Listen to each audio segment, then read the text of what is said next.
United loves drama, and if they've given them 2 more minutes, they could have drawn that game. But why put their fans through so much pressure in the first place? So that's the big question. Big question rather. Yeah. It's the pressure. Yes. On Manchester United that allow the dramas. I get it. I get it.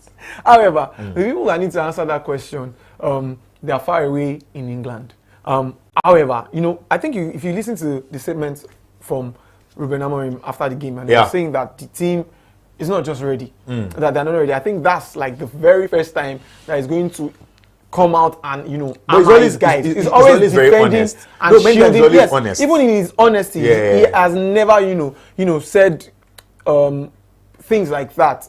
That his players are this. He gives honest opinions, but he will never, say, "Oh, this person is not good enough. These guys are not good enough." Right. But the fact that I made mention of that yesterday, I think maybe sometimes it's just to, sound a note of warning to them, and he say, on Thursday, this drama must not happen. You understand? But because Manchester United can be really annoyingly unpredictable. Yeah. Do you understand? Anything can happen. Anything can happen. With Manchester United, anything can happen. Talking about another club that was on a losing spree yesterday, we're going to be talking about Arsenal, who lost against Bournemouth, and just like Brentford, Bournemouth are equally chasing European glory. Brentford, Bournemouth, these teams, Fulham, somewhere along that 8, 9, 10. Crystal Palace and all of that. This season, if you make 8, you might make Europe. At what you might make the conference league next season. So everybody's trying to put their heads there so that if there's a possibility 8 makes Europe, they are the ones there. So it was a big win, big win against Arsenal for Bournemouth. Quick one, Oliver Glasner's side. Yeah, 2-1 for Bournemouth against Arsenal. Arsenal started, I think they scored first, if I'm not mistaken.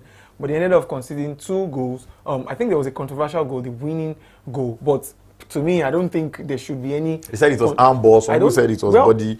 But VAR said there was no sufficient proof that it hit his arm from all the camera angles available. However... Even though, what's his name now? Ian Wright was on TV really angry, and he said there was definitely no way the ball was going to touch his body and come down. And the only way the body could come down off the striker's entire body was his arm. And Michael Owen agreed with that as well. So their strikers, they're probably right. Oh, okay, well, but referee was also probably right as well. Yeah, but controversy aside, Arsenal needs to be careful. I think it was last week we were talking about the fact that if they lose a certain number of games, they can they have tough games. They have tough games now. They are playing Liverpool next. I think they're playing Newcastle. And I think they're playing Southampton last. Well, Southampton are already relegated, and I don't think that they have what it takes presently to beat this Arsenal team, you understand? But they need to be really careful. They don't want to be down and out at the same time, you understand? They are going to Paris on Wednesday. They need to go guns blazing. You don't want to play against a team like Brentford, and they're exposing your weakness. The good thing is that Paris Saint-Germain also lost.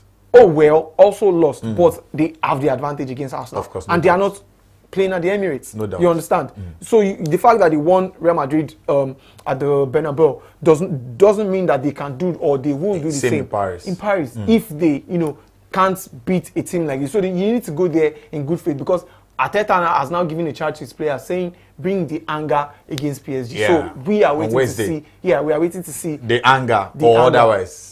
Very quickly move on to Spain, where Barcelona against Valladolid was, giving me some form of joy in the first half, because Valladolid, the last place team in La Liga, was defeating Barcelona, and it was looking really good. Their goalkeeper was looking like the goalkeeper of Valladolid was acting like a prime noir, and he was giving Manenoir, and he was giving us the Casillas of old, and the guy I was like, wow, this guy was giving me hope. Until guess what? Second half, pam. Barcelona did what Barcelona knows how to do best, defeating Valladolid and dispatching them. The next day, step up Real Madrid, step up Arda, step up Kylian Mbappe, and it was looking like another Man U kind of game until Celta Vigo came into that game. They scored 1, they scored 2, they couldn't get 3 points. But in all, 4 points remaining between Real Madrid and Barcelona. Barcelona leading the Summit 4 points with 3 more games to go. Guess what? Next week, El Clasico. So the league could be over next week if Barcelona wins, or the league could be in for the running of their life if Real Madrid wins. So pressure upon pressure. The game against Barcelona was so dramatic. Very. And then the game against Real Madrid, the game with Real Madrid rather, very dramatic. Madrid and Vigo was also equally dramatic, you understand? And, you know, these are the kind of things I want to see in world football. Of course. You understand? Especially when it comes to the big league. You understand? We don't want to see, you know, at the end of the season, some people will be saying, this one is Farmers League, that one is this one is that. But we don't want, we don't want teams, you know, just blasting up at the season and then, you know, taking all the points and then with some games to go or maybe some like 10 games to go, they already won the league. Now, these are the kind of things we want to see. And equally, we hope to see more drama. I'm hoping to see, you know, a victory for Real Madrid in that El Clasico. Wow. Reason being that you want drama because I just want drama. I just want drama. You understand? So that we'll see, you know, at the end of the season. You remember that season where Manchester United only needed to win and Manchester City needed to draw for them to leave the trophy. But unfortunately, the drama lived on. And till today, when Rooney is still calling for questioning and saying that they should look into that game because we had the likes of QPR players, what's his name now, Jibril Cisse, they were colleagues. With Manchester City. They used to play in the same club, Saminaji and Jibril Cisse. No. Number one, they are French. Don't bring that. Moving on. But we want drama. That's just it. Beautiful. And then I think the last two games of Barcelona are quite difficult. I think they are playing Bilbao. In their last game. I think the second to last game is probably very tough. So it gets tougher, especially if what happens in Champions League this weekend does not go in their favor. They know they need to hold on. And the signs. You look at the signs for Barcelona. You know that game against Inter Milan, they drew 3-3 in their home. Yeah. They almost lost the game. Yeah. They played afterwards, and now this weekend they almost lost too. So I don't want to say those are signs, but you know, if anybody can overturn any dark situation, Barcelona is that team that can do that. All right, moving on very quickly away from football now to Formula One. What an interesting race. Almost at midnight in Miami. I was watching it till around 11. Man, I had to shut down, man. Of course, I had to shut down, recharge my batteries. But it was a great time for McLaren, Piastri.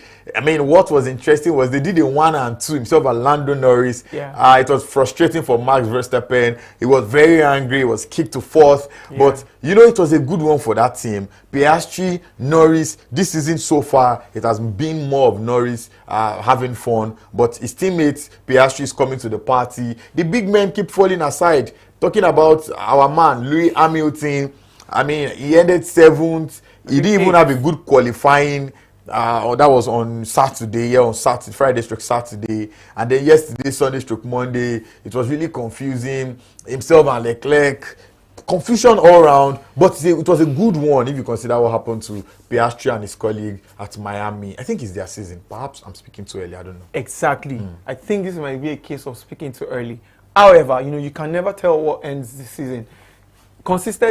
Consistency, I beg your pardon, is pretty much important when it comes to, you know, these tournaments. They need to keep getting to the podium to be able, you know, week in, week out, or every time to be able to, you know, to clinch the final, you know, trophy, because it's a game of points. You understand? So the fact that they are, you know, on the podium this time doesn't, you know, automatically give them, you know, the push for the season. However, do they have what it takes, you know, to keep, you know, getting to the podium week in, week out? Yeah, I think they do have what it takes because they are currently top of, you know, of the summit. And, you know, from yesterday, you had the likes of, you know, Lewis Hamilton missing out on the podium. It wasn't a close range miss. You could say Max Verstappen missed at close range, but, you know, Hamilton, we don't know what's going on. There are a lot of questions, you know, about Hamilton. However, if you recall, I think it was the opening race of the season where he wasn't anywhere close to the podium. And then we were like, oh, that's the end for Hamilton. But unfortunately, the next race, Hamilton made the podium. So let's see, maybe this would be a push for him, you know, to fight back. But, you know, he needs to be consistent. You know, the questions are, is he past his prime? Is he past his prime? A big question waiting for answers. But one lady who is definitely not past her prime is Aryna Sabalenka. She came back strongly in the Madrid ATP at the weekend against Coco Gauff, winning it for the third time, getting 185,000 euros. Of course, second place, Coco Gauff, the American, got 585,000 euros. This money way I they call for paper.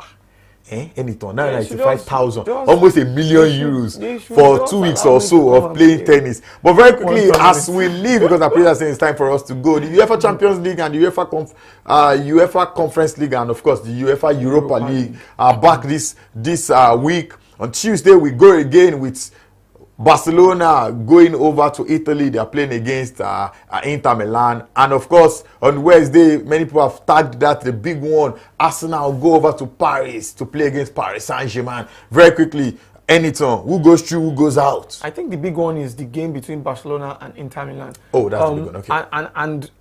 My prediction would be 2-1 to Inter Milan. So Inter goes to the finals. Yeah. Barcelona goes back to Madrid.